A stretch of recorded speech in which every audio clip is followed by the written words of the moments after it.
Cypress Fairbanks Independent School District presents Professional Development on Demand. This video is designed for the first-year teacher and will utilize a section of the new Teacher Institute training presentation initially delivered in August of 2024. In this video, we will discuss the difference between being an efficient and being an effective teacher. Effective teachers intentionally impact the lives of their students by modeling positive leadership and relationships. Let's get started on your journey to being an effective teacher your first year teaching. We know that effective teachers intentionally impact the lives of their students by modeling positive leadership and relationships. In your opinion, what's the difference between being efficient and being effective? Think about that for a moment before we move on. If you want to pause the video to think about it, please do so. It is the beginning of your teaching career, and you are ready. You know where you're going. Your destination is May 29th, the last day of school, and you have your passengers, your students, ready to join you. Let's take a trip on the Learning Trip bus. You are the driver for this learning trip. It is the beginning of your teaching career, and you are ready. You know where you're going, and you have your passengers. Turn and look at them. They're all ready to go on board. Your job is to move these passengers from where they are to where they need to be. You have never made this trip before, so the road will be new for you. You have never driven a bus before, so that's also new. But you're excited and ready. You take off on this trip with passengers on board. You're moving along at a rapid pace when suddenly you hit a huge bump in the road. You didn't see it coming. You are shaken and turn to see how your passengers are. And you realize some of them popped right out of the window when you hit the bump, and you feel pretty terrible about it. You want to stop and get them back on, but you must get to your destination on time, so you move forward again, hoping someone will be able to pick them up on their way back. Back on track and moving forward, you gain a little confidence and speed up. Again, out of nowhere, another bump. This one is worse than before. You look in the mirror in time to see more of your charges flying out the windows. You are feeling really bad now. But you must continue the journey. You must get to the destination. Surely someone else will pick them up. You continue, speeding up, hitting bumps, and losing passengers. You cannot stop. You must get your bus to your destination. Finally, you reach the destination. Hallelujah. You are exhausted, but you made it. You turn, look, and what do you see? Oh no, you're the only one who is still on the bus. Now, if you worked for a real bus company, what would your supervisor say? This metaphor represents the learning trip you lead your students on from August to June. What do the bumps and popped out passengers mean to you? And what do you need to know to prepare for a successful trip?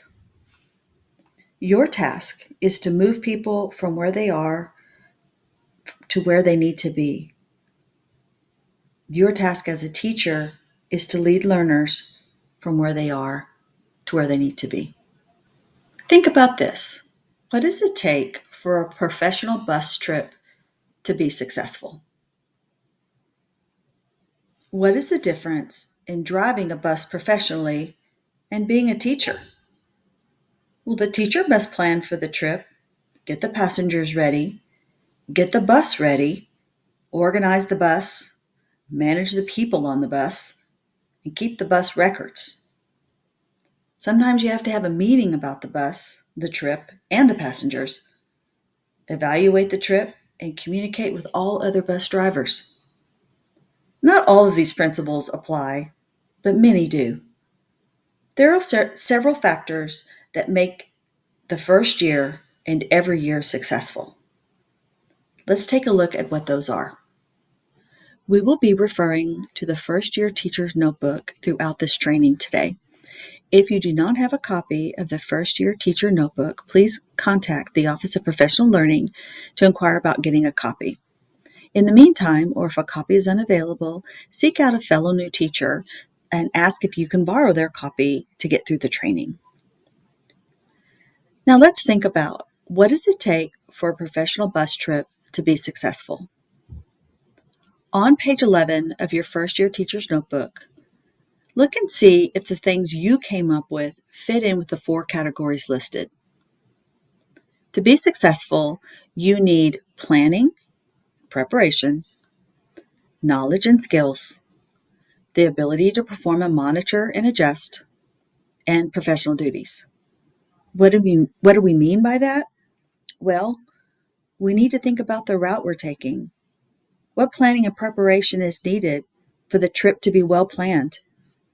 That's your knowledge of your content, knowledge of your students, knowing where to get resources. Do you understand your learning goals and your TEKS? You also need to think about the environment. Is the bus ready? Is your classroom ready and organized with space, materials, and time?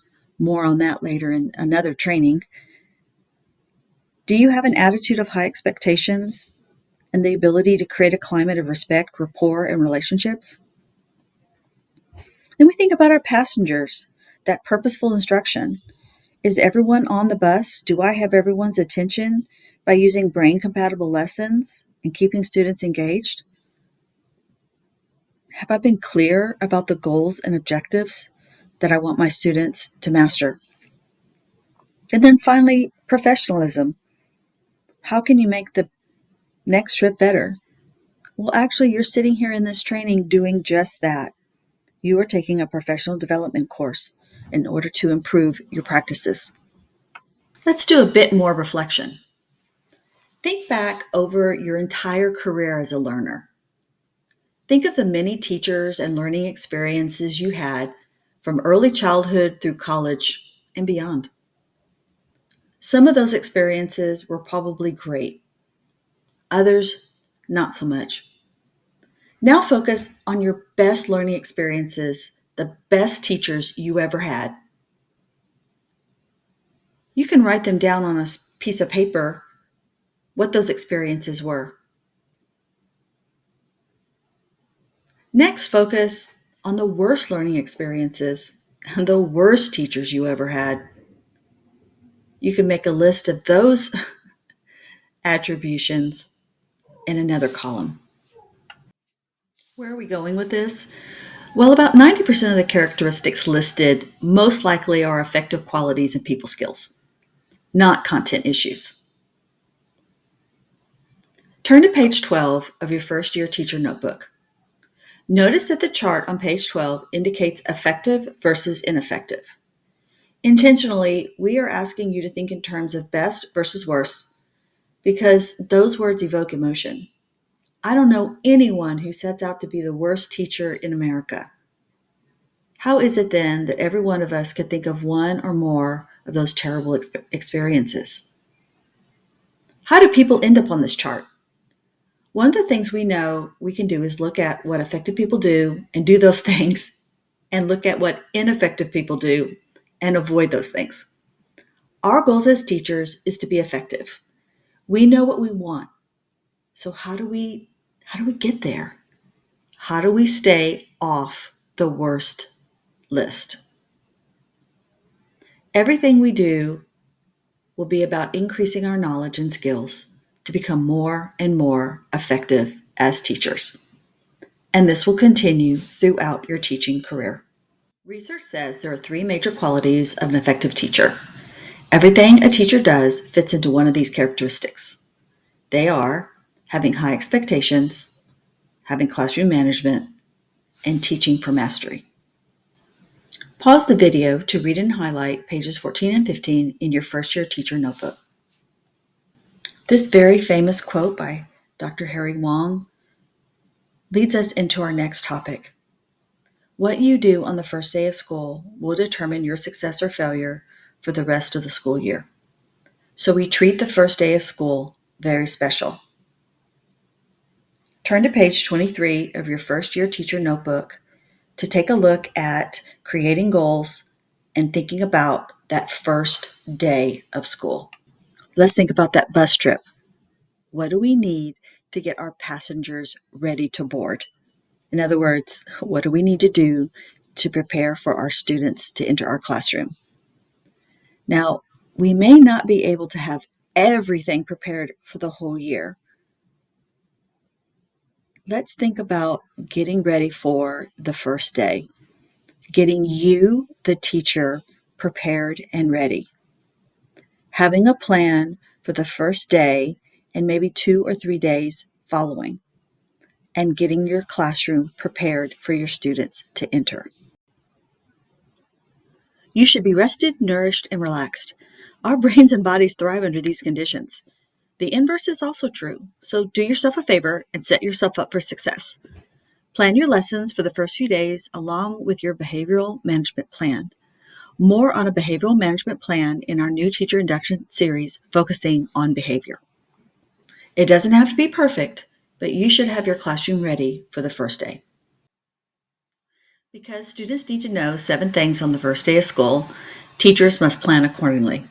Remember, we're setting students up for success and alleviating their anxiety and fears that they may have about school. The first question is, am I in the right room? Be sure that you're standing at your door greeting your students, checking schedules, and making sure it's posted on your Promethean board or on the board, your name, the classroom, and the subject. We want to make sure students know where they need to be. Number 2, where am I supposed to sit? Always use a seating chart or assign seats on the first day to alleviate those fears of where am I supposed to sit. What are the rules in this class? These are going to be posted, and you're also going to review them with your students. What will I be doing this year? You will also have this posted, and as part of your first day presentation, talk about the different content areas or subjects that you'll be teaching and how excited you are to teach them and share this knowledge with your students. How will I be graded? Be sure you're sharing your grading plan. Sometimes this is school-wide or based on your department. So way before the first day of school, you'll have those conversations with your teams as to how you will be grading. Who is this teacher as a person? Be personable. Let them know your life. Harry Wong suggested in his book, The First Days of School, to post a picture of yourself at the same age as the students you're teaching.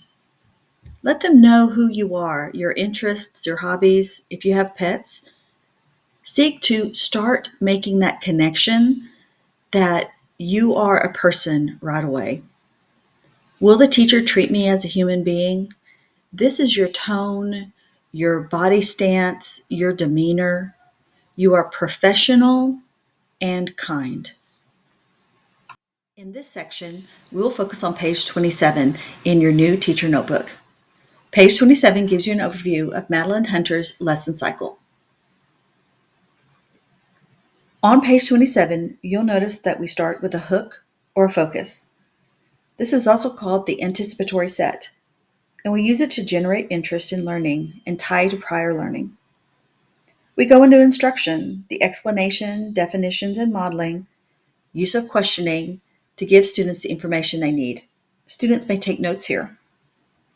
Guided practice is next, where we are modeling and monitoring the application of learning and reteaching if we needed.